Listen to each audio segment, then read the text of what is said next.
The program is about to begin. Ladies and gentlemen, welcome to today's IANA presentation. Intermodal is moving forward. Marine, supplier, rail, 3PLs, and motor carriers.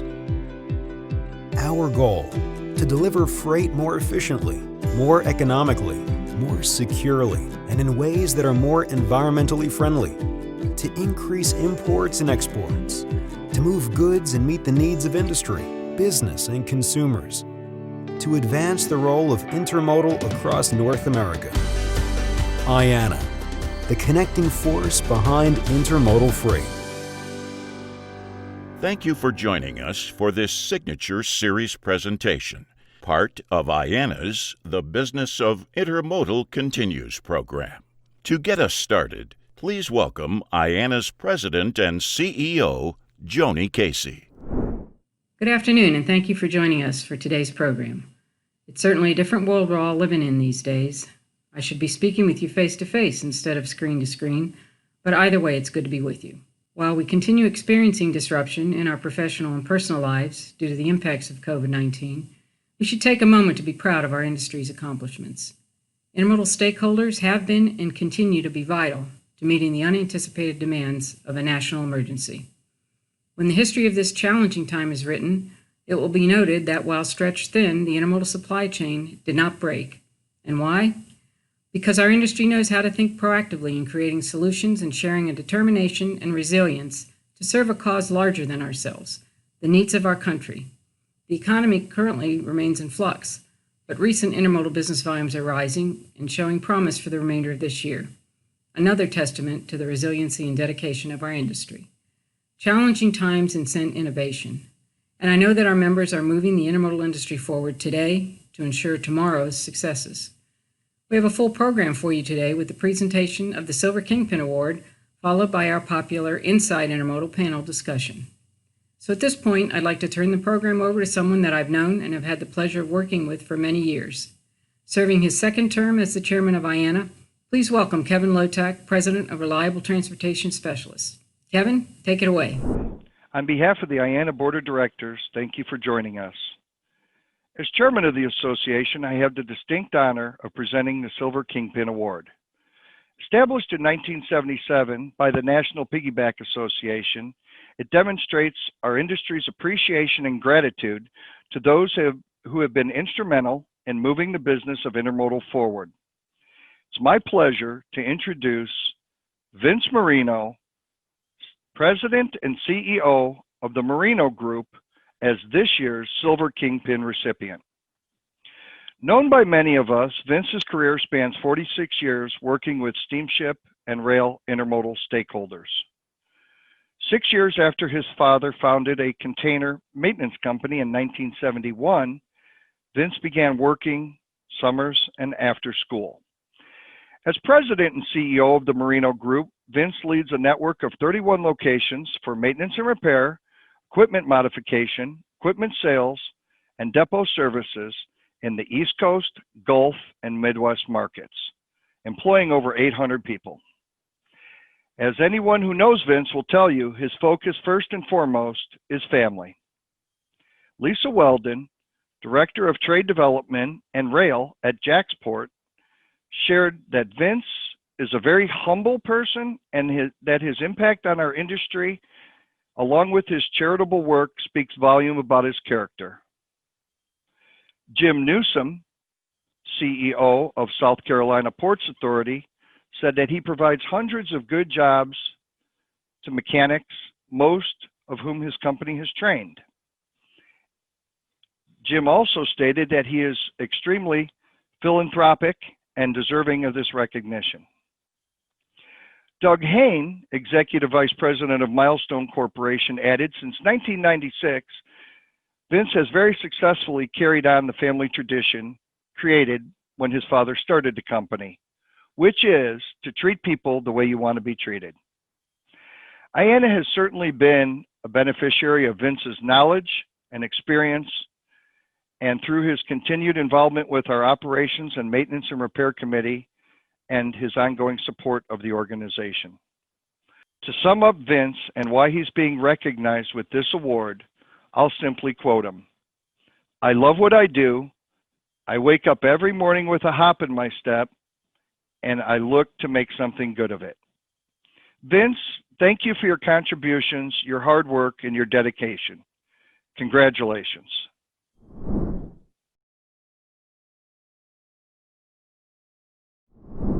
Thank you, Ms. Casey, the IANA team, the IANA board, and all my peers, the voting members. I'm truly humbled. The Silver Kingpin Award is rich in history in our industry. Dating back to Ray Asensio, the first award winner in 1977, to Jack Lonigan in 1989, Phil Yeager in 98, my dear friend Jim Peepus in 02, Chuck Connors in 09, and to recent winners Dave Manning and Mike Wilson. All the 55 exceptional award winners before me. I'm honored to be mentioned along with those great women and men of our industry. I've been lucky enough to watch you and learn from you for more than just a few decades, and I can't thank you enough. However, a thank you just doesn't seem to do today justice. I'm so grateful and humbled to have been chosen for this award. I'm also pleasantly surprised. Surprised because this is not about me. It's about every one of the dedicated, hardworking women and men of our family business. They come to work every day, determined to make something good happen. And quite simply, they make me look good. We are blessed with a great team. They live our family values day in and day out. As for me, I'm always quick to say it's not about me, because it's not. So if you'll indulge me for just a few more minutes, I like to put a little different spin on things, and I promise to be brief. My brother, my best friend, and I are blessed to be stewards of a family-owned business, and we rely on those family values in everything we do. If you look back on any of the events that we attend, they always end up looking like a family reunion, because this is a family. It has been for me since 1973, and that's what it's all about. I've been blessed with more than my fair share of amazing mentors, adopted aunts and uncles, and elder stateswomen and men that did more than just take me under their wing. To name a few, Jerry Toomey, Jim Rio, Tony Socia, Arnold Schell, Bob Santos, Tony Cirillo, Paul Tamborelli, Ed Brown, Benny Holland, Willie Seymour, Stevie Knott, Helen Dellish Bentley, and too many more to mention. They always led by example, never ceased to amaze me, never afraid to do the right thing, and never failed to look out for me, my family, and my workforce. I can never thank them enough. I would be remiss if I didn't thank the Daggett family, Harold, Dennis, and John, and their ILA executive team for leading and providing, bar none, the best workforce in the business. Now, most of you knew my dad, knew he was old school, knew he was something. He was a tough guy until he walked in the front door. My mom is the glue that has always held our family together, shaped who we are, and always infused a good bit of class to the equation. You always hear behind every good man is a good woman. Well, I'm blessed to have quite a few in my life, so I hit the lottery. My mom is not only a saint, she is Emily Post. And truthfully, we still work for that lady. I wouldn't have it any other way. My daughter Ashley is my crown jewel, my inspiration, and I thank God every day for choosing me to be her dad. On to Melissa Weigel, Allison Zersky, Erin Maley, Shelley Shirey, Melissa Brown, Michelle Arledge, Megan Hill, Ashley LeMay, Andrea Goodwin, Janet Peterson, Beth Cole, all leaders of our family business. And of course, my better half, Pam, who is unwavering in her support for everything I do. I am truly blessed to have her in my life.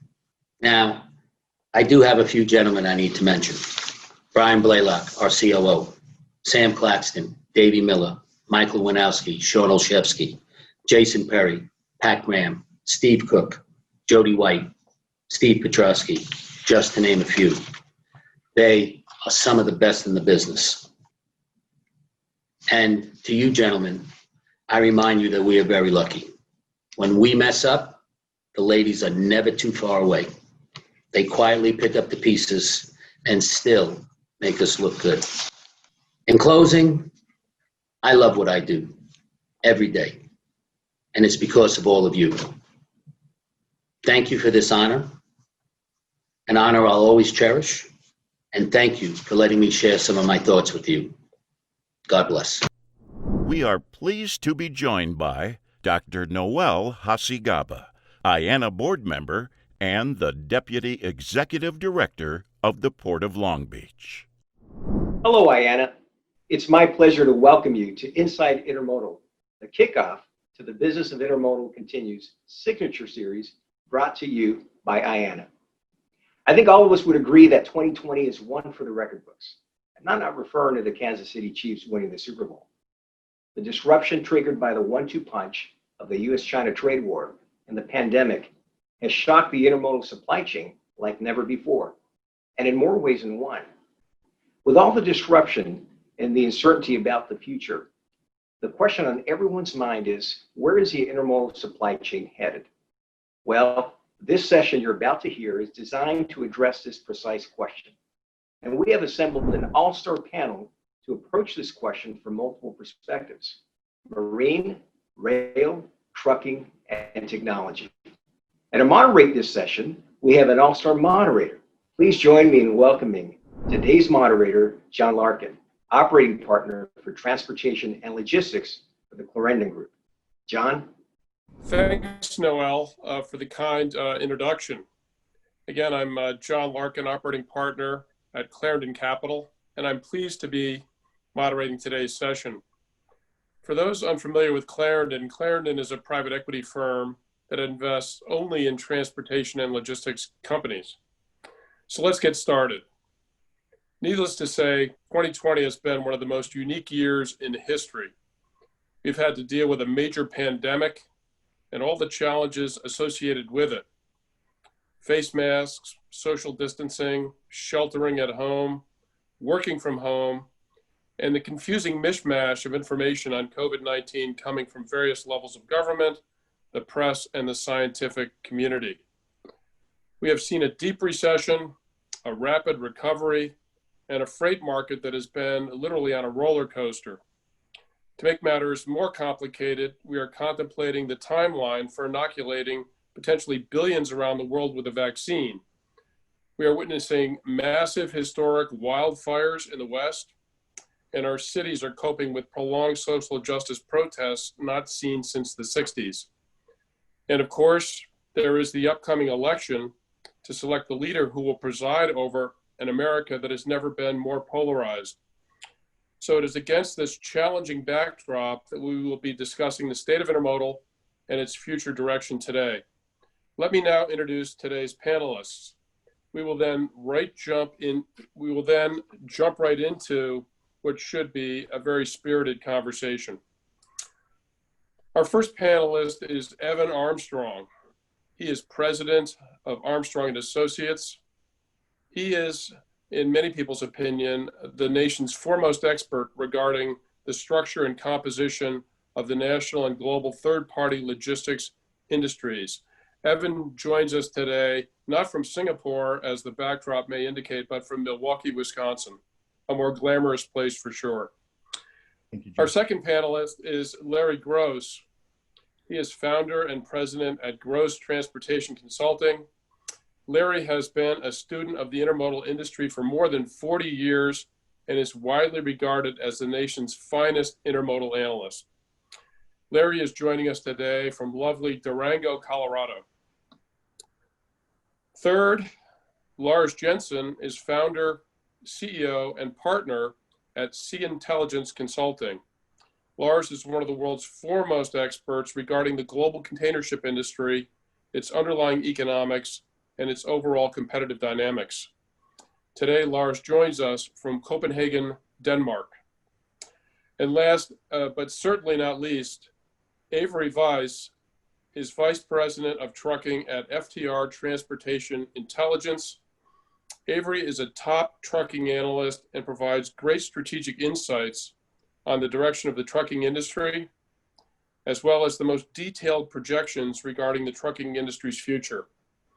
Avery is joining us today from just outside of Birmingham, Alabama. So let's start off with our first question. Give us a quick snapshot of the current conditions you are seeing as you track your particular sector. Evan, do you want to start off? Sure, I'll kick it off. Thanks, John. Great introduction, by the way. Yeah, what we're seeing in third-party logistics is probably what everybody's experiencing in their operations. So we came out of the shutdowns, the stay-at-home orders, and saw a bullwhip effect. So we basically had a pretty strong shoot up in demand, especially on the domestic side, off of some of the things we saw during COVID, where a lot of the focus was around air freight shipments for things like PPE. So we've seen an increase in demand and an increase in loads coming out of the stay-at-home orders, which is pretty much what we expected. And what we think is going to happen is as we get through this initial bullwhip effect and this increase in demand, things should probably stabilize and get back to normal. You know, as on the domestic trans side, it's pretty hard to work with, this level of volatility. It puts a lot of pressure on net margins, gross margins, and it can be challenging. And on the international side, it makes it pretty hard around ports, especially trying to find things like drayage capacity. So kind of a challenging time. We went from one challenging time to another challenging time. So been a volatile year. Larry, would you like to share your thoughts? Sure, John, and thanks. I just wanted to say quickly before I do that to thank Ayanna and the team. This is I believe the 8th time I've participated in this great event, even if only, unfortunately, virtually this year, as opposed to all being in Long Beach like we would like. So I really do appreciate the chance to once again be part of this. In terms of what's happening with Intermodal, it has been a remarkable kind of a event here in terms of the snapback that we've seen. I certainly have been surprised personally by the strength of that snapback. We saw a very deep decline during the onset of the pandemic and the lockdown, with international bottoming out in March and then domestic in April. And since then, we have really seen a continuous improvement that the magnitude of which and the speed of which has been quite remarkable. To put some numbers to it, just in the most recent 4 weeks that the AAR is tracking, year over year, North America is up about 6%, just a bit less than 6% over the last 4 weeks versus prior year, and that has been most notably on the trailer side. We're up almost 15% year over year. So I mean, it's an indication of the turmoil that we're seeing in terms of a lot of e-commerce, a lot of changed patterns. I was just pulling the import numbers. I have the very preliminary numbers for August, which I pulled off this morning. Looks like now finally imports are really starting to come in a big way, with a 12% increase from July to August on overall imports, and now 11% above prior year. That's the first month where U.S. imports have gone positive year over year. We saw a lot of activity early on with the West Coast, and particularly LA Long Beach. We can talk a little bit later about why that is. But the good news now is it looks like the East Coast is joining in the party here in August. West Coast shipments were up 7% from July, East Coast up 17% from July, although the year-over-year growth is still much stronger on the West Coast than the East Coast. So we're seeing just a huge snapback. We can talk a little bit later about why that is, but the big question is, where do we go from here? And I think John did an excellent job of outlining all of the uncertainties that we're facing and trying to predict where the durability of this and where we're going from here. Lars, you're up next. Yeah, to misuse a word that's been used a lot, it's an unprecedented year. If we look at it from the container liner perspective and what happened on the maritime side, there's a couple of added twists to it. This is the first time, I would basically say, ever in the history that the carriers managed to go into a downturn situation and become more profitable than they were. And just to put some very quick numbers on it, if I look at the main carriers overall, last year they had a combined profit just shy of $6 billion. What we're on track with this year, unless something extreme and unforeseen happens, they're on track to more than double that profit this year. So we're looking at $12 to $15 billion in profits. And this is in a year hit by a pandemic and economic downturn. The reason I mention this is that we should not believe this was a one-off. This is the culmination of 20 years of consolidation. And to put it very simply, the carriers finally figured out how to match supply to demand by blanking sailings, doing it rapidly and efficiently. This is why freight rates went up as the market collapsed. If we then look at what is going to go on in the Trans-Pacific, the upturn was initially driven by carriers pulling slightly too much capacity. That created a backlog. But before they could put in more capacity to clear that backlog, then we also saw a surge in demand, which pushed freight rates even higher. Now we're beginning to see shortages of equipment over on the Asia side. So now it doesn't really matter if we put in more ships if you can't get the equipment.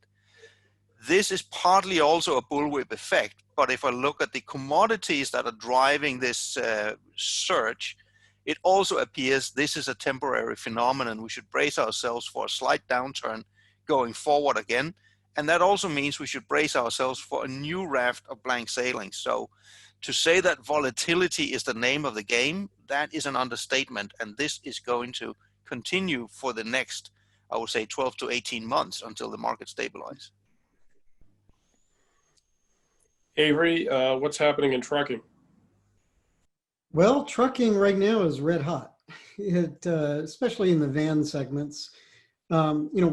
We always, our real-term insights into trucking come from the spot market, and we always caution that you can't equate the spot market to the total market because the spot market, inherently has faster swings and it swings to greater degrees. But it is quite clear that overall demand is returning quite strongly. One of the big indicators of that is that we finally saw in August, trucking companies bring back a large number of payroll employees. But we are still down in the industry about 5% in payroll employment from February. And that's undoubtedly one of the reasons why the spot market gained so much strength in June and in July and August. That and the principal reason, I think, which was the combination of strong retail sales and, of course, very lean retail inventories. To put some actual comparisons on this, 2 weeks ago, the van, the dry van and the refrigerated segments set records for volume in the truckstop.com system, more than what we saw at any point in the 17-18 cycle. That did not continue last week, but that's because we had the Labor Day holiday in the US. The ratio of loads to trucks in the truckstop.com system also set 5 straight weekly records in August, in early September, again, surpassing what we saw in 18 and 19. And as I said earlier, the stress on the market is mostly due to retail and automotive. We aren't seeing, for example, the flatbed rebound quite so strongly. It is running, however, well above last year, but flatbed is getting a big boost from residential construction. It's not yet gotten a big boost from manufacturing. The automotive sector is doing quite well right now, but the raw material, intermediate material side of that has not quite caught up. That, of course, is a big part of flatbed. And then the third element of flatbed, of course, is the issue with the oil markets, which, of course, are still quite depressed. But when you take the industrial and the consumer together, we're still looking at a fair amount of ways to go before the trucking industry will be back to the volumes that it was at before the pandemic. The velocity, however, is quite clearly unprecedented, even compared to the last hot market. Thanks, Avery. Let's reverse the order of the answers this time around and maybe bore into the remaining part of 2020. We're now in mid-September. The summer is behind us. Historically, this has been a pretty strong time. Given how strong things have been so far in the third quarter, do you expect this strength to continue through the end of the year, or has this been a bit of a inventory restocking phenomenon? What exactly is going on, and what is your outlook through the end of the year? Yeah, I think it is actually a little bit of both. I do think that the volume side, the demand side of it, is going to stabilize to some degree as restocking continues. Larry made the point about what's been happening in July and August. August more so on the East Coast, starting in July on the West Coast in terms of imports. And of course, when we restock retail, that inherently means imports, because that's where a lot of our retail comes from. So, when that surge plays out, we probably will stabilize. There's also a few other issues that we might get into later in terms of what demand might be like. But I think that the capacity side of it is going to remain somewhat challenged through the end of the year, because it's not proving to be as simple as just calling a driver and having him or her come back. So I think the capacity side of it is going to still be a little sticky, and that's going to keep the trucking industry healthy for a while. It's going to also make intermodal still relatively competitive. But I did point out the demand side. And, one other issue that we have besides the inventory rebuild is, what happens with any further rescue out of Congress. So we're about to run out of the stopgap program on unemployment that President Trump created. The money of that is being exhausted probably as we speak. If there's no other rescue at all, no augmented unemployment, I think that is going to be a problem in the near term, in the fourth quarter, basically. Now, in the long term, it might not be such a bad idea not to add a few more $1 trillion to the debt, but there are some near-term implications. So I think basically, that's where we are. I don't think we're going to see the kind of velocity growth for the rest of the year that we have seen in the last few months. But I think that, between the holiday season and what I see is to be a continued need for a rebuild, at least through the next month or so, it'll still be a pretty solid market for the rest of the year. Thanks, Avery. Lars, you mentioned earlier that it's unusual for the container ship industry to make good, consistent money, particularly during a recession, which has really been global in scope. How long do you see the good times continuing? Will we see the capacity discipline, and how will the industry cope with the lack of equipment in certain parts of the world, such as Asia? To take the last one first, how they will cope with lack of equipment is, I was about to say, the usual approach. Initially, much higher freight rates. You got to pay if you want to get your hand on equipment. And secondly, you will redistribute equipment across the world. There's a couple of months lag time on this. This is no different than coming out of the financial crisis a decade ago. So that's the easy part of it. On the capacity management, I think we're heading into it's a new normal where the carriers will consistently do what we have seen them doing. not only because it makes money, that of course makes sense, but it's because of the consolidation, and it's really down to practicalities. Think about it this way. Let's say a decade or so ago, as a carrier, you might have had, let's call it 1 or 2 weekly services. And if demand drops, what are your options?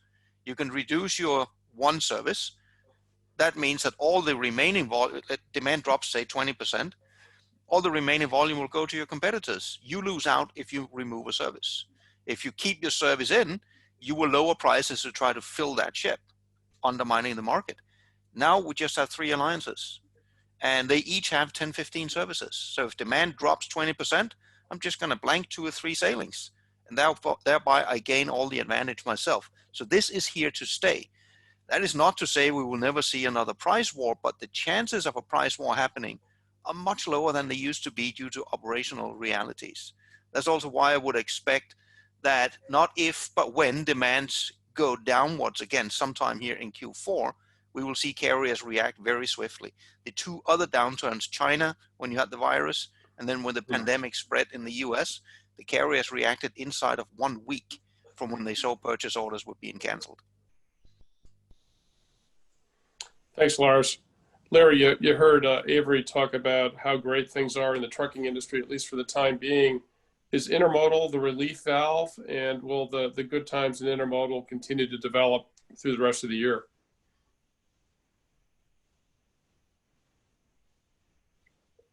Larry, did you hear my question? Yes, intermodal. Yes, can you hear me, John? Yes, we can. Intermodal is certainly acting as a relief valve. I think that's a big chunk of the improvement that we've seen on the domestic side.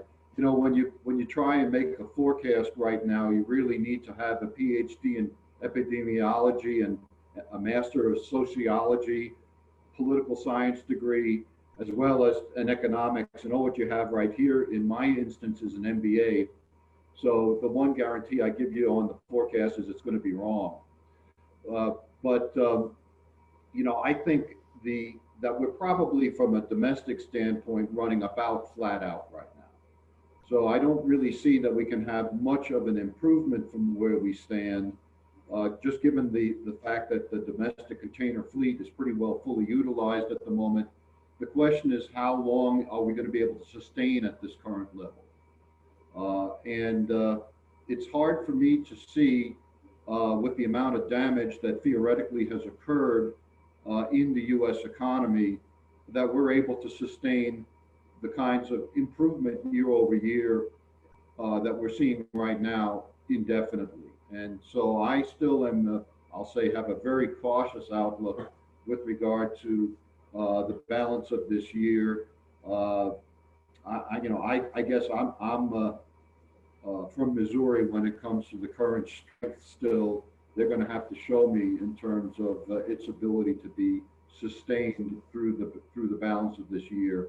And I see still, and I've been wrong on this up till now.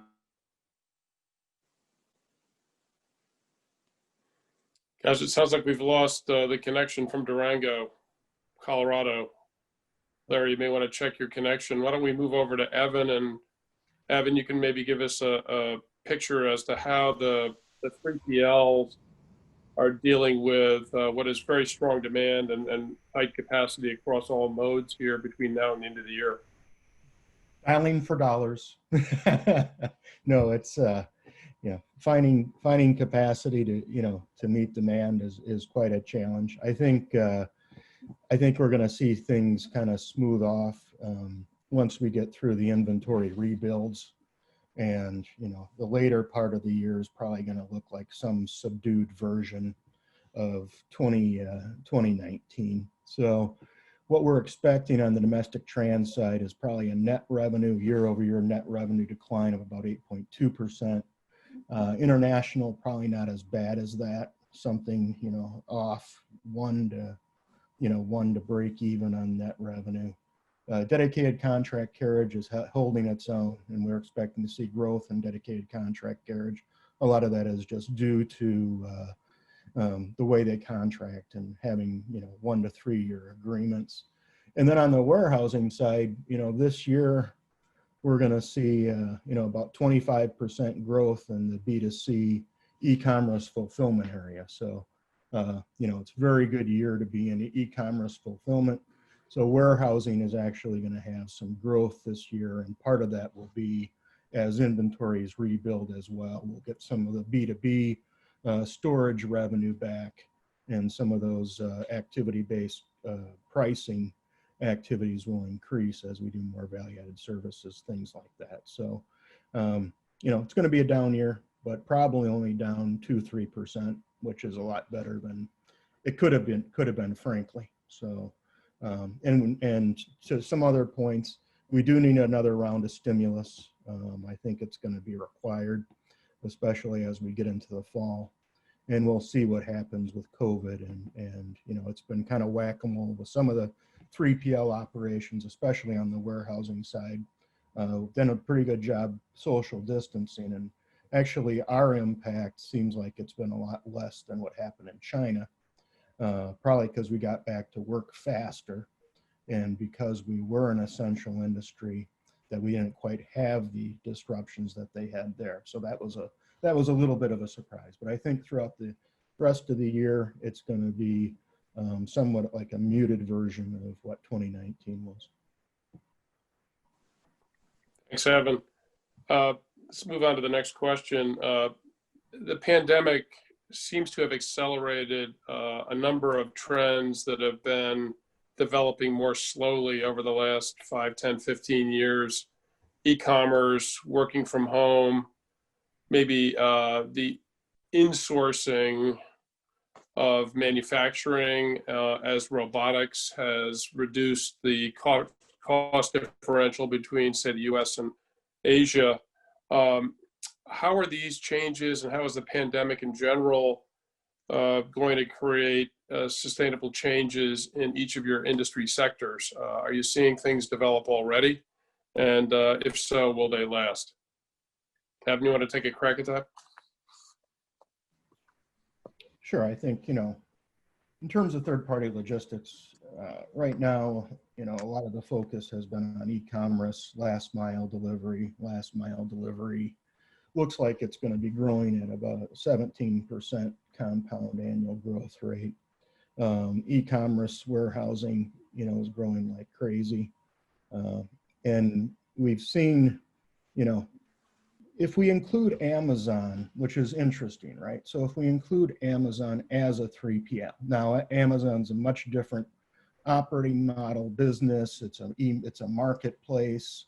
How it prices is different. But in the US, we estimate that Amazon is about a $25 billion 3PL when you estimate its 3PL revenues. How Amazon, and then if you take that and put it into our 3PL e-commerce revenues, it equates to 60% market share. So Amazon is completely dominant. And when you compare what's going on with Amazon compared to the rest of the 3PL market, there's a lot of things that happen. But basically, if you're a small mid-sized shipper, from a cost perspective, it's going to be much cheaper to work with Amazon than a 3PL alternative when we look at the benchmarks. Okay, so that's a huge trend, and it would be interesting to see what happens with Amazon in the long run. But e-commerce definitely holding its own, and then we'll have some increases on the B2B side and things like that as we get further into the year. Why don't we switch over to Larry while we have him back? Hopefully we can hear. We were just talking about the sustainable changes that are being created by the pandemic, work from home, maybe insourcing of manufacturing of critical items, reshoring back from Asia, maybe a decline in commercial real estate, at least as it supports what we thought of as office work in the old days. How are these changes going to impact intermodal, and are there changes unique to intermodal that you're seeing as well that will be sustainable? Thanks, John. Yes, hopefully my internet connection holds up here in the wilds of Colorado for the rest of the session. I do think that there are going to be a number of changes. I call it the great dispersal of sourcing, dispersal of where the freight is going, and dispersal in terms of when it's moving. So these are going to pose some significant challenges for intermodal, not necessarily in the near term, but these are sort of more long-term changes that are going to be occurring sort of, it's like the movement of tectonic plates on the earth. It occurs over a period of years, but it's inexorable, and you can try and fight it, but you won't be successful. Things in terms of sourcing, we think that there's going to be a change in where the stuff is coming from, moving away, of course, from China. We're in the midst of a long-term decoupling from China to other locations, either near shore or say Southeast Asia, India, South Asia. This has been fueling a west to east change in where the imports are coming into that intermodal needs to respond to. Now that has reversed recently in a big way over the last couple of months, because LA Long Beach has been the beneficiary of the big surge. That's a function of the need for speed right now in terms of rebuilding the intermodal, rebuilding the inventories, as well as a desire for flexibility. I don't really think that that's going to be sustained. I think we'll revert back to a more west to east kind of an orientation. And in terms of the dispersal on the consumption end, you're going to see folks moving out of these big cities, moving towards more secondary locations, with e-commerce pushing the inventory out into more remote forward locations. These are all challenges for intermodal, which has been moving in exactly the opposite direction under PSR, running very large trains over a skeletal network with just point-to-point service and minimal in between work events. So I think there's going to have to be a bit of a course adjustment over the time for intermodal to meet some of these challenges that we're seeing as a result of the pandemic. Avery, how will the pandemic change up the trucking industry? Yeah, I don't know that I see many structural changes from this, but I do see some effects that I think are going to be with us for a while. One is, and we don't really have good data in real time, but I think when we do have the data from the Bureau of Labor Statistics in a year or so, we'll see it, is that we by anecdotally from talking to a lot of fleets, we've lost a lot of older drivers to retirement. Which is understandable. That's a demographic that's most susceptible to the coronavirus. And it is going to just add to the challenge that the trucking industry has had chronically for decades in recruiting and retaining drivers, especially because that is the most reliable group as well. So it also may mean that 5% of payroll jobs that we've lost, some portion of that may be permanent. So, we're not necessarily going to look to a snapback. A couple other things I'll touch on that Evan, one of them Evan did mention, and the other, Evan might talk about later. One is e-commerce, and I just wanted to look at it, because the distribution aspects of e-commerce, I think, are still evolving. Omni-channel is, by definition, a lot of different ways of going, and so we're not sure how all of that's going to play out long term. But I want to focus on just the labor side of it, and that is, since February, we've seen this surge in couriers and messengers, which is basically local delivery, 9%. The only industry segment that's grown more than that is the big box retail segment in terms of employment. And I suspect that we've lost a fair number of truck drivers to that segment. The pay is not as good historically, but you do get to go home every night. It's a much more normal lifestyle. Also offers you more free time that if you want to supplement that income, you can. It's something a truck driver really can't do unless they're going to be a drug mule or something.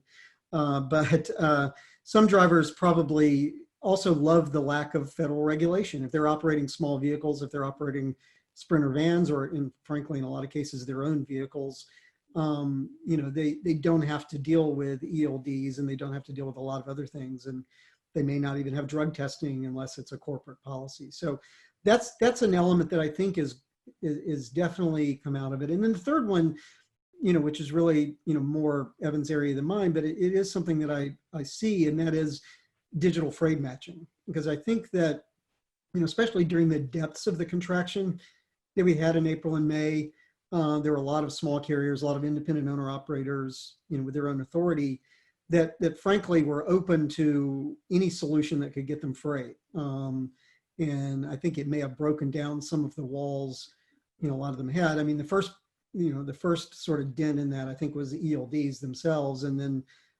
I think the pandemic and the rapid contraction that we had during the pandemic may accelerate that trend as well. Let's finish up this question with some comments on the steamship industry, Lars. Yeah, we already touched upon the changeover to blank sailings, so I won't touch on that part.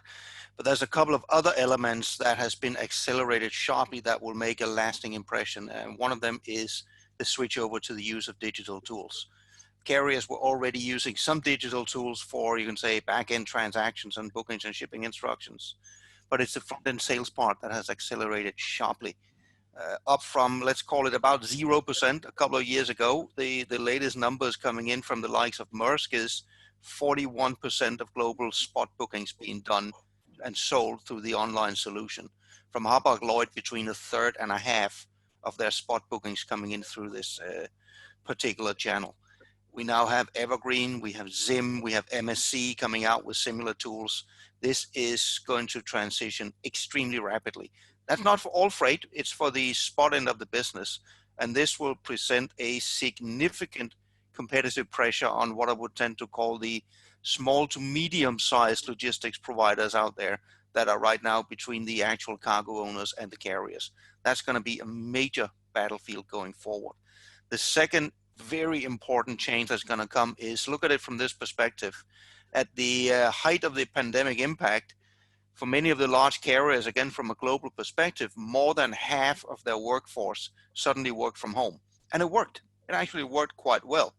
But that is also a sign that they are so close to automating the entire process that you can rapidly send people home and still get it done, which means within a few short years, those very good people that got the job done now, a lot of those are going to be without a job because it will become automated very rapidly.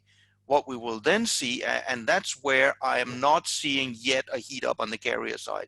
This is going to be the most important part for them. The main competitive parameter is then going to be, how do you service your customers when things do not go according to plan? And this year, definitely almost nothing goes according to plan. So what do you do when you blank sailings, when the customer shifts his sourcing? All these elements, that's going to be where the competitive edge is going to be, the part you cannot automate. But that part we're still missing, but the other parts on the digital journey is accelerating very sharply. Thanks, Lars. Let's move on to the next topic, and that relates to steamship companies who seem to run hot and cold on how many additional services beyond their core steamship services they ought to be offering. I think of chassis, I think of port management, I think of drayage, I think of inland transportation.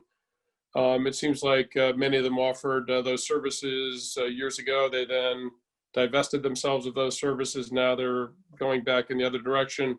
How do you think this will all play out? Let's start with Lars. I see this as a cyclical movement. I do not see any permanent shift as such. I mean, at least that's the way I see the market. When you're only operating a vessel port to port, you always become envious at the value pool that lies beyond the port. Then you try to extend beyond the value pool because in theory that makes perfect sense. You then find out that also has a lot of complexity associated with it. It's not necessarily a disaster. It doesn't bring you anywhere. You get new management who then decides, let's focus on core business, and round the wheel goes. So I'm not saying it's neither right nor wrong for the steamship lines to want to go further inland, just that I see this as a cyclical movement back and forth.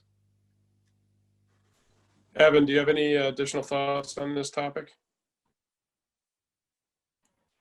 Yeah, steamship ownership of third-party logistics providers has been back and forth. Let's put it that way, right? So I think NYK did a very good job, and then later created Houston. But it's been challenging for companies like AP Moller, Maersk, and others. So I think CMA CGM's acquisition of SEVA, there are synergies there, right?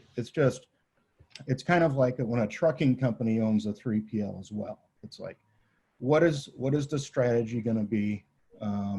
What is the vision? And then how are those two going to work together?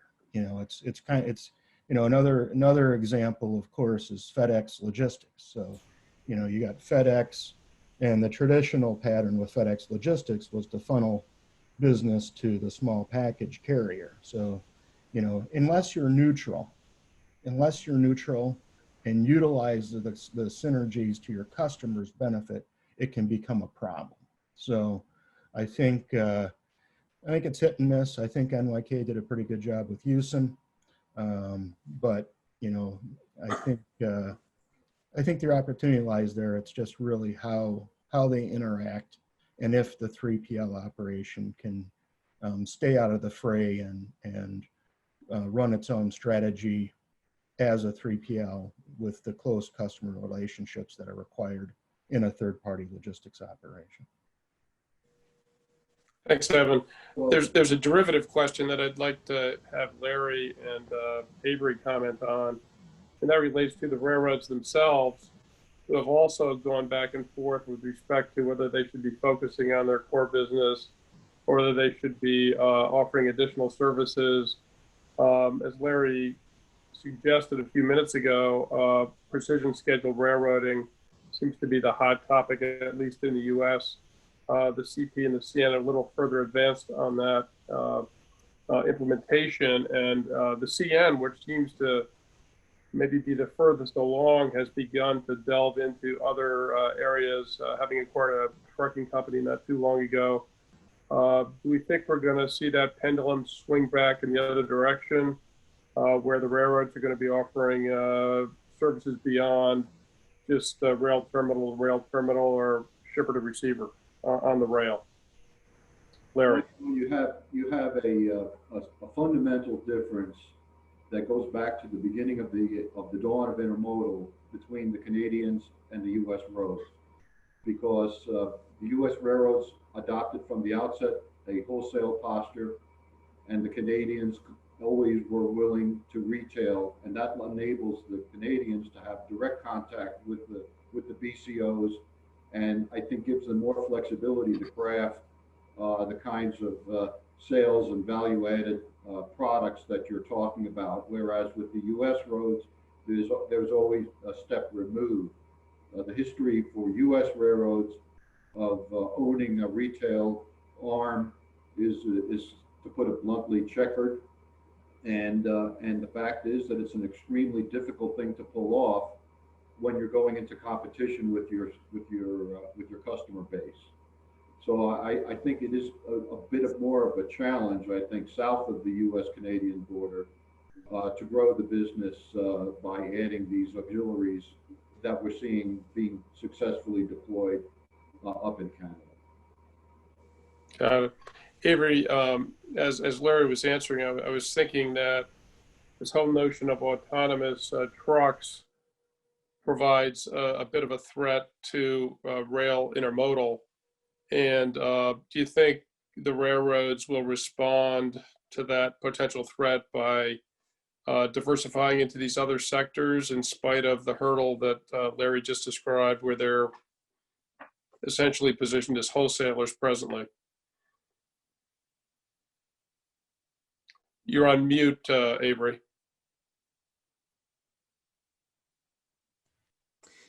Sorry about that.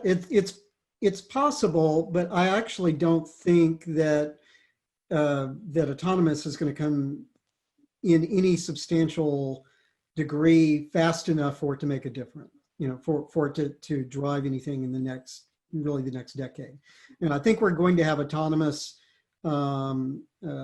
operations in some very highly controlled situations. drayage potentially is one of those situations, I suppose. Obviously low traffic interstates or a possibility in any place where you can control, ingress and egress. But I do think that it is a potential long-term competitor to intermodal. I mean, I almost look at it, the way it's going to play out probably in longer operations is going to look very much like intermodal. It'll probably have a drayage element at each end, for example. But I think it is such a long-term issue that I don't see rail seeing that as a threat in the near term. And my guess is that, as we get closer to this being an issue, and I honestly don't think it's going to be a widespread issue until the next decade, then, they can respond quickly with, through acquisitions if they want. But let's move on to the next question, and it relates to an old topic that's been around for a number of years. It's been heavily debated, and it relates to the opening of the third set of locks in Panama and the shift of traffic from the West Coast to the East Coast and its impact on intermodal. Is that happening? Has that happened? To what extent? And what is left to see as far as that trend continuing to unfold? Maybe Larry would be a good person to start with. Well, certainly it has happened. There was a shift of let's say China originating cargo coming from into the West Coast and moving through the canal into the East Coast. You had the port investments that had to be made on the East Coast. The Bayonne Bridge had to be raised. All of that has now been accomplished. I think that at this point in time, that basically has run its course, that shift. And the continuing shift towards the East Coast is going to be more based on changing origin locations and coming in via the Suez and coming west from places like Southeast Asia and India into the East Coast versus any tremendous additional shift via the Panama Canal from places like China. Of course, that assumes that the West Coast and ports and LA Long Beach don't get all bound up in a lot of congestion issues or other sort of extraneous kind of problems that would cause people to try and route around the congestion. That's certainly a danger right now. Things are getting bogged down over there, so I think you're already starting to see people routing around it. But that's a short-term situation. Lars, any thoughts on that question? Just to add to that, I mean, nothing ever happens in isolation. More or less simultaneously with the expansion of the third set of locks, we also had the labor disputes over on the US West Coast, which caused significant problems for the importers. So you saw a very rapid shift, which initially was, you can say, more tactical in nature, shifting over to the East Coast for practical purposes, but it also caused a number of importers to rethink their US distribution strategy and how much they should split between East and West Coast. So sure, the expansion was part of the reason, but it's not the only reason. Apart from that, I completely agree with Larry that it's the shift in sourcing that's more important here than necessarily the size of the Panama Canal. Thanks, Lars. Let's take Avery's point of view on a traditional trucking question, and that is driver availability, which seems to be very difficult right now. Has been difficult for decades, but seems to be exceptionally difficult now. Is that due to some of the government programs to bail people out during COVID-19, where they're choosing to stay at home? Is that due to the fact that people would rather work elsewhere in other industries? What's going on, and what is the outlook for the driver shortage over the next, say, 6 to 12 months? Yeah, it's funny. I did a session with Shelley Simpson at JB Hunt last week, and I asked her essentially the same question. with all of these, is it this, this, this, and this? And her answer was yes, yes, yes, and yes. It is a combination of a lot of things. You know, when all of this started, obviously we had nothing to model it on. And the expectation, I think, was, well, it'll be a quick contraction and then everybody will still be around. And when we rebound, the carriers will get them back immediately. But I think, you know, one of them is what I mentioned earlier, is that we probably did lose some drivers either temporarily or permanently due to sidelining themselves. We also had, to be honest, you know, on the demand side, I think it took a while for carriers to even try to bring back drivers. You know, we think of the spot market, you know, in one way, but it's actually, I think of the dynamic of the spot market in two ways. One is when things start heating up, that is because of the contraction, that is because of the loss of capacity. And then later on, it becomes more of a driver for carriers to want to bring on more. So there's that element too. I do think that the generous unemployment, $600 a week, paycheck protection program, I did some analysis that suggested that the average one truck operator got about $11,000, not necessarily the average one, but the average one that actually applied got about $11,000 on top of potentially $600 a week, because independent contractors can get it. So that probably had an element, although that's probably played itself out now. We do have strong indications of reduced CDL issuance. The Commercial Vehicle Training Association estimates that this year will be down about 40% in CDL, new CDLs, combination of social distancing, which reduces the size of classes, and then also obviously some schools either shutting down or not operating fully, and then a lot of states having trouble with issuing CDLs. I already mentioned retirements, and then the one other element I think is drug testing.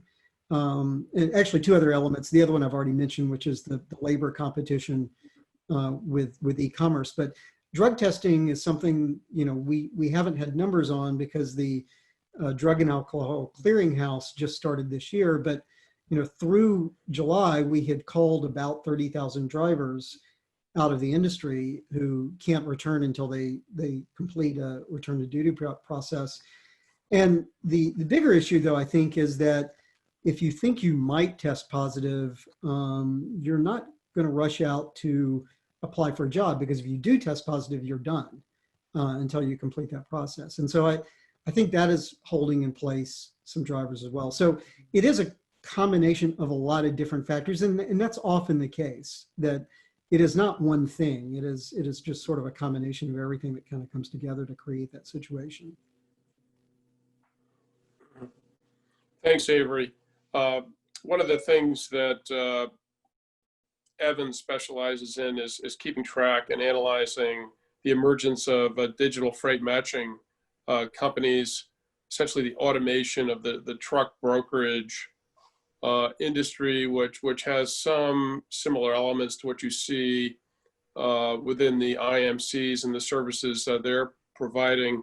Where do we stand with this digitization phenomenon, and what will be the impact on the overall efficiency of our freight network, employment in the 3PL segment, et cetera? How do you see that unfolding?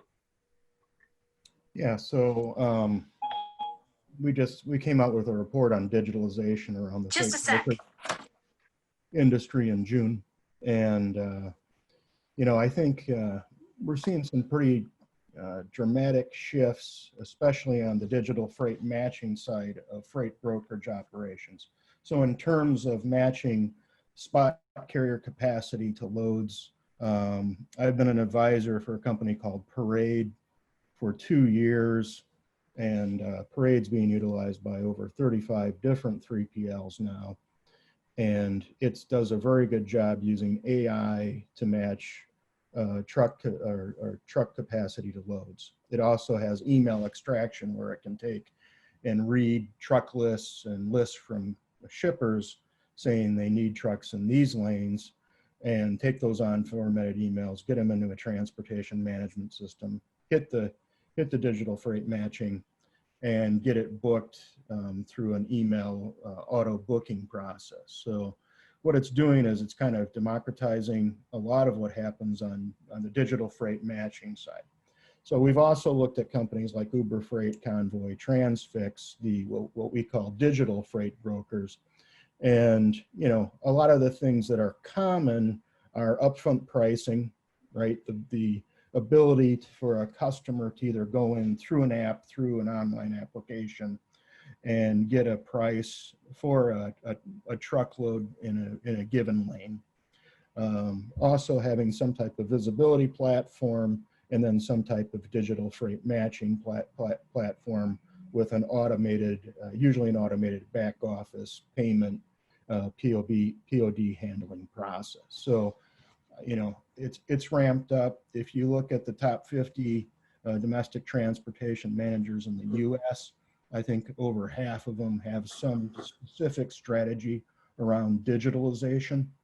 And what I think Avery might have mentioned it a little bit before, you know, one of the problems is if you're sitting there as a mid-size to smaller 3PL just using an off-the-shelf transportation management system, you know, a lot of those guys need to develop a strategy and come up with a strategy to compete, because what's going to happen through digitalization is we've moved our benchmark from $1 million per person per year in a freight brokerage operation to $4 million.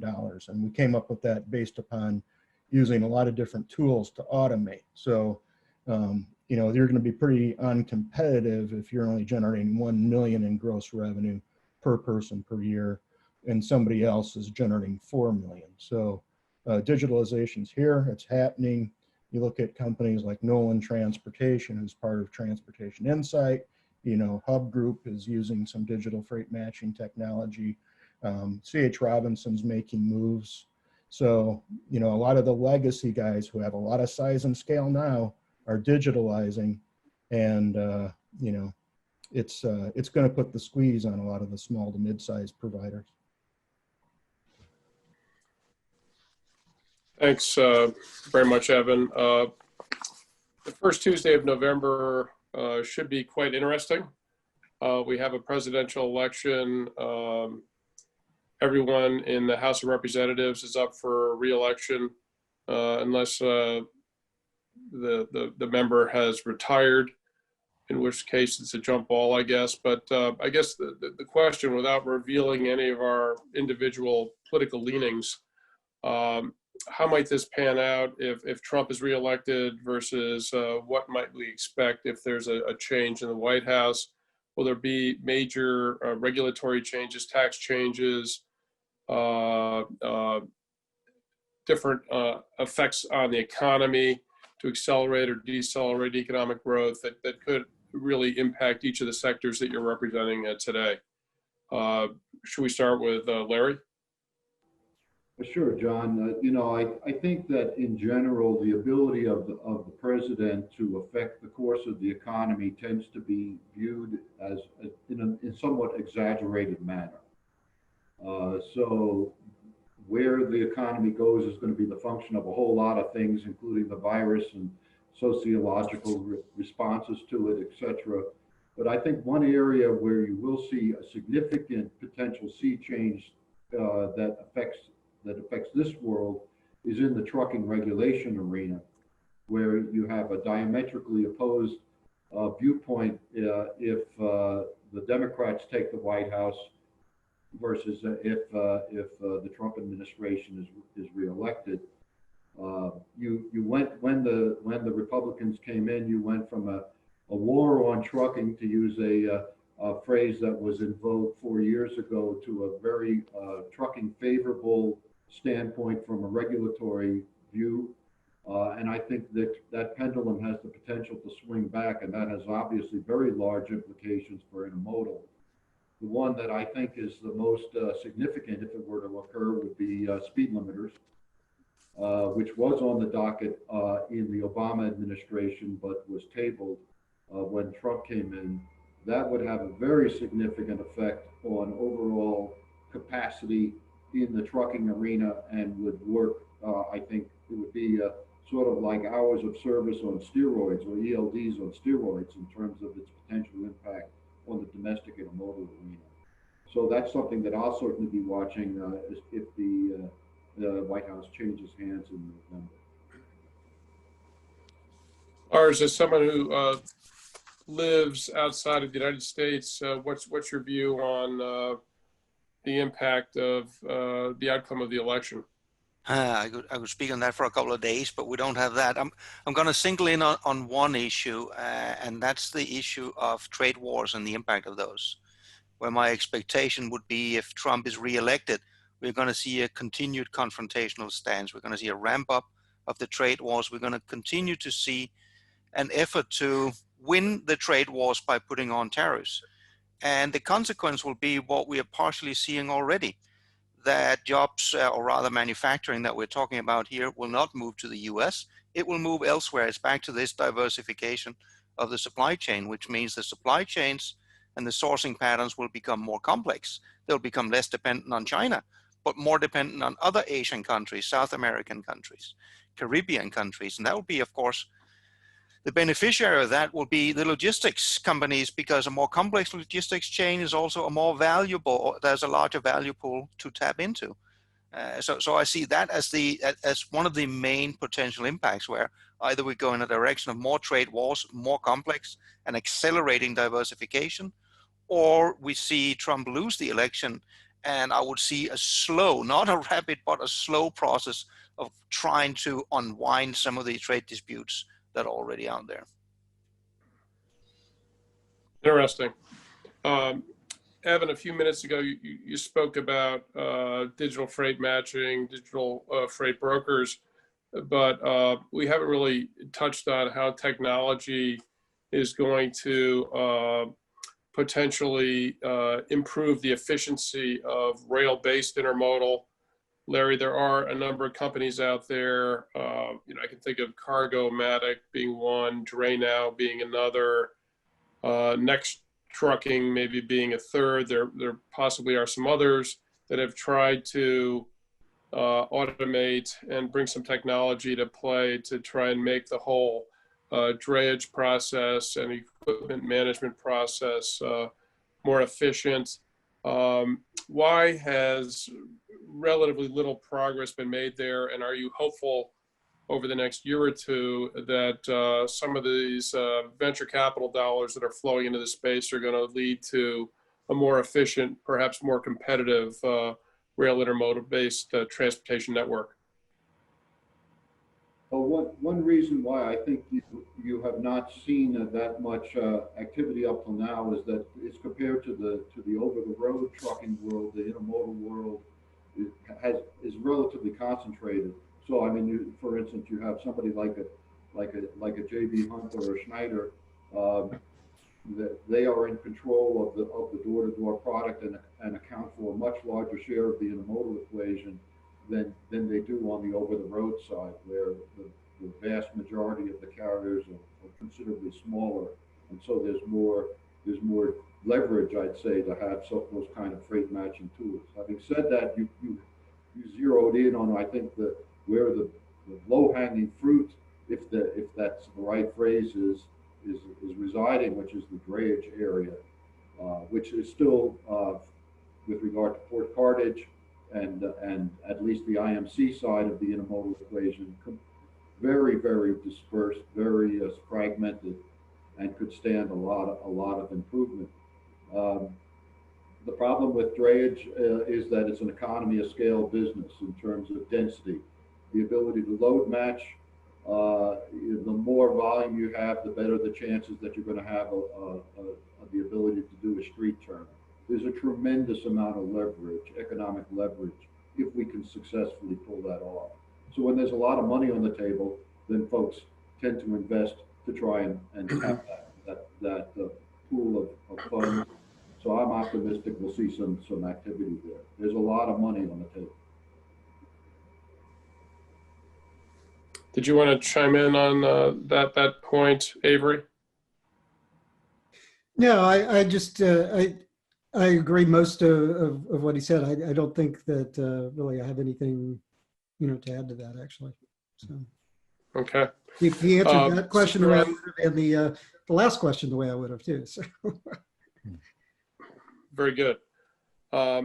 Since we're on the general topic of technology having an impact on the industry, one of the problems that I know many of my friends in the trucking industry have had to deal with in the last couple of years has been, what I'll call cybersecurity threats, where people will somehow inject ransomware into your system and try and extract some dollars out of your company by literally not giving you the key to turn your technology back on.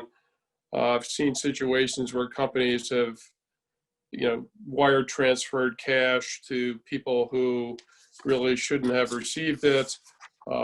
There's all sorts of nefarious folks out there trying to figure out how to worm their way into these broad-based technologies. Are you seeing a lot of focus across the industry on companies investing money to make sure that their technology is secure? And is blockchain perhaps the answer to some of these security problems that have cropped up over the last few years? Lars, do you have a point of view on that? Definitely. I mean, it's something I've been looking closely at for the past, 6-7 years by now. From the shipping perspective, there is an increased focus on this issue as compared to a few years ago. That's the slightly positive news. The not so positive news is I still, unfortunately, across the industry, see more talk than action on this point. We have not seen the last of companies that have to shut down because of successful cyber attacks. What is more disconcerting for the industry is there's a very high level of lack of focus on vulnerabilities on all the new IoT devices. So not your computers in the offices, but all the sensors you put literally on everything. They are extraordinarily vulnerable, and there is far too little focus on that. So that's one part of your question. The second part is, I would say, does blockchain make this more secure? No, not at all. Does it make less secure? No, not at all. It's no, you can't hack the blockchain itself, but that's completely immaterial. If I want to do something, I would hack it when you put the data in or when you take the data out, or I would just prevent you from having access to your blockchain in the first place. So it's a technology that's good for many things, but as a way of improving cybersecurity, not so much. Anyone else care to comment on the cybersecurity situation? The only thing Evan? I would throw in there is that, Or Avery? the only thing I would add is that in trucking, obviously compared to maritime, compared to rail, there are so many players. And to the extent that, all of your information systems are cloud-based and essentially being managed by your vendor, that's one thing. But, so many, there's so many points of vulnerability. And, I think the largest carriers, are looking at this very closely, but, there are, tens of thousands of carriers with 100, with 100 trucks or so. Or actually not that many, but there's hundreds of carriers that are sizable, but they just have no capability in this area. So it is a concern. I don't think it's a concern that too many of them, frankly, are worrying about, and they probably won't worry about it until it hits them. Maybe just one added comment here from my side. We should not forget that the largest one we've seen so far was when Maersk was taken fully offline. And two important things about that. First of all, Maersk at that time was clearly the liner shipping company that had devoted the most time and resources to cybersecurity. And secondly, nobody attacked Maersk. Maersk was purely collateral damage in a much larger attack, which was not directed at them. So if the guys that spent the most resources and are only hit as collateral damage are brought down so fantastically, that paints a pretty good picture of the actual threat you're faced with. Thanks. Let's change it up and talk about the equipment side of intermodal for a few minutes. There are these rail-owned boxes out there. There are chassis that are owned by leasing companies. There are international boxes owned by the steamship companies. And over the last 10 or 15 years, a couple of what I'll call multimodal companies, let's say J.B. Hunt, Schneider, Swift, to name a few, have gone in with their own private pools, first of containers and now also of chassis. I want to say that over the last couple of years, Schneider has spent $100 million on their own chassis, sort of controlling their own destiny, if you will. Do you see this trend continuing? Does it have the net effect of adding congestion to terminals? Would we be better off if everybody drew their equipment from a centralized pool? What's your general point of view on this topic? Why don't we start with Larry? Well, the chassis issue is always a bit of a thorn in the side, operationally speaking.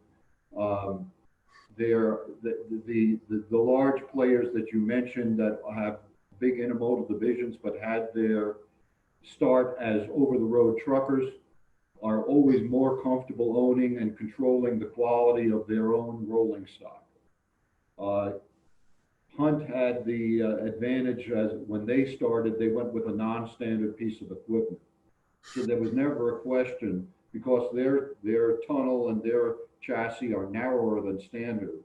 There was never a question of them being forced into an overall pool. They were always separate. And then you have a situation like Schneider, who was using leased chassis, but found that they wanted to have more control of the destiny in terms of the quality of that asset and where that asset was, that they could control whether or not there are sufficient chassis available when their box arrives at an intermodal terminal. So they made the investment to buy their own fleet, but the first challenge that they had to overcome was convincing the railroad, as you correctly pointed out, to accept the additional terminal complexity of having to match their chassis with a box.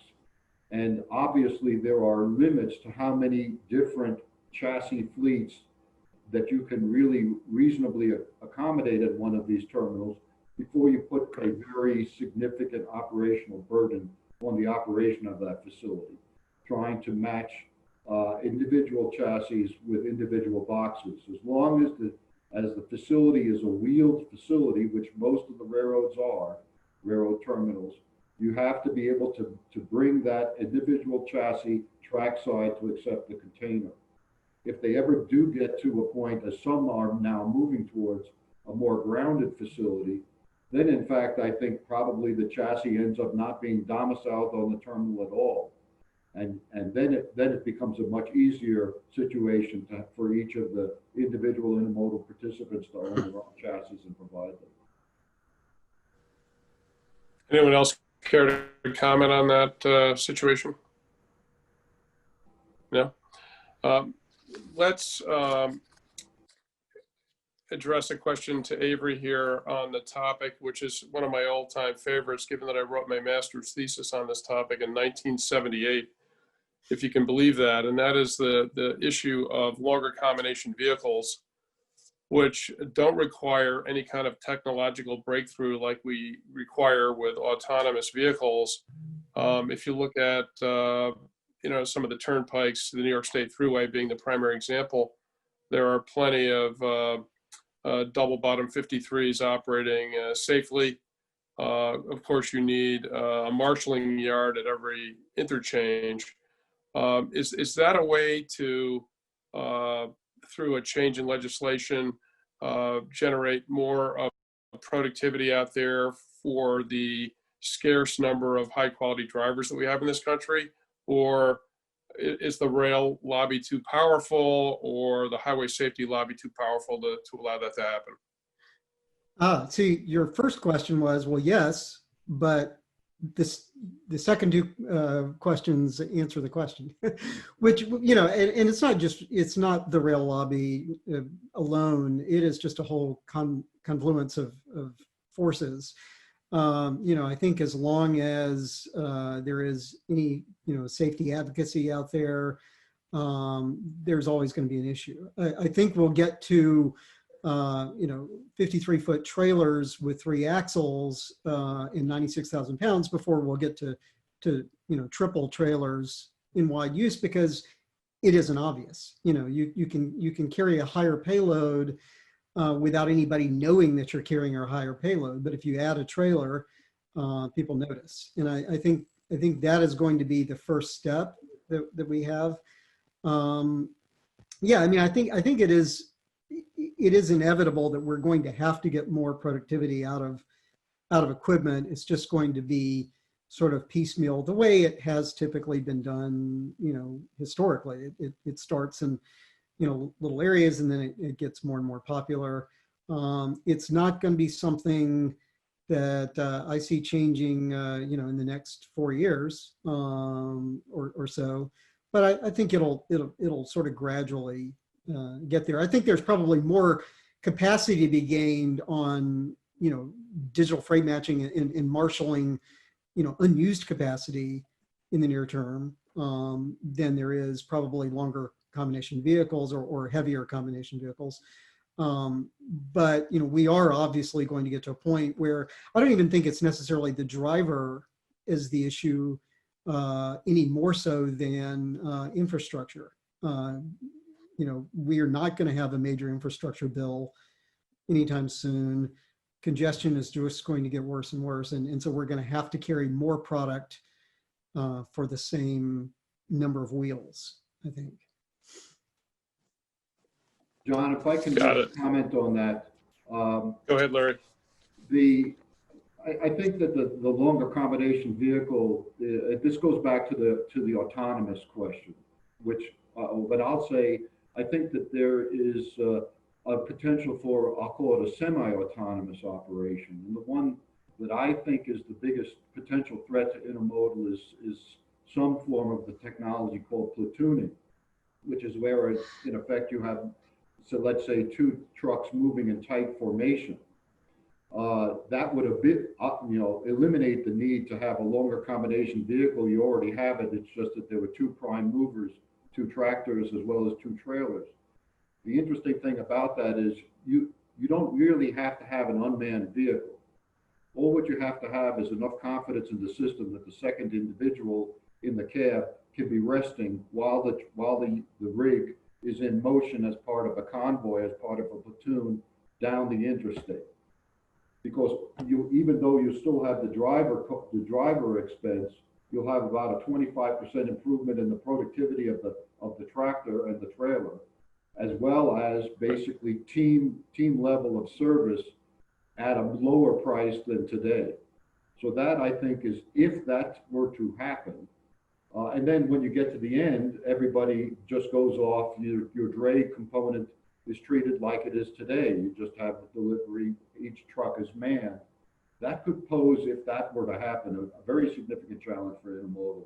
And I don't think that one, I guess I'm interested in Avery's standpoint, but I think that could happen sometime earlier than the 10-year time frame that he mentioned. So that's the one I have my eye on. I agree.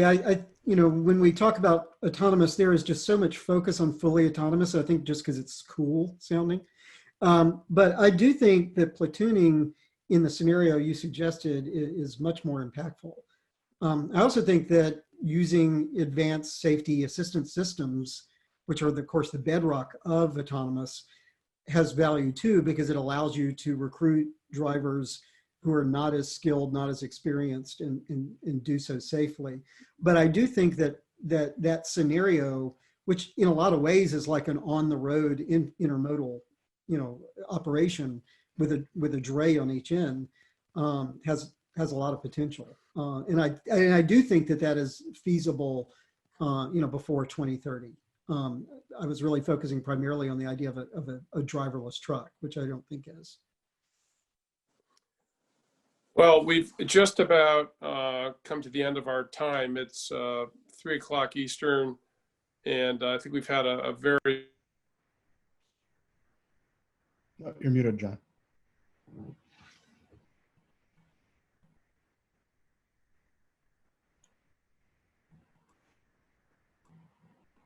John, you're muted.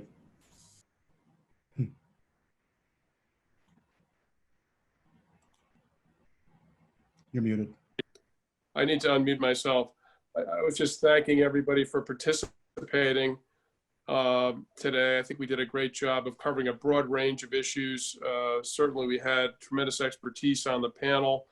The one question that I would like to leave as a rhetorical question really speaks to an article that Larry published, and he actually touched on this maybe in the first 20 minutes of the discussion, and that is the dispersal of the sources of freight and the dispersal of the destinations of freight. The whole rail-based intermodal system has, in recent years, been funneled into very long-haul, high-density lanes. A lot of the lighter density lanes have been abandoned or discontinued.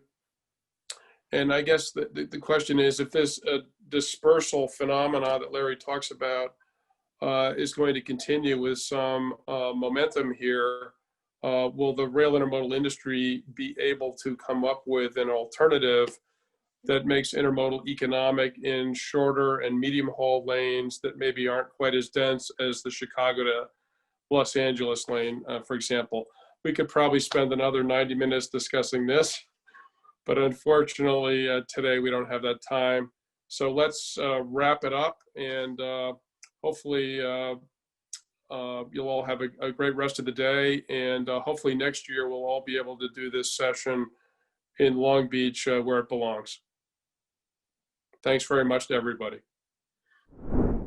Thank you for joining us for this IANA Signature Series presentation, part of the Business of Intermodal Continues program. Don't miss our upcoming signature sessions, The Voice of the Customer on October 13th, and the Bright Ideas Innovation Incubator on December 17th. For more information about these sessions and the entire Business of Intermodal Continues program, please visit intermodal.org. IANA, the connecting force behind intermodal freight.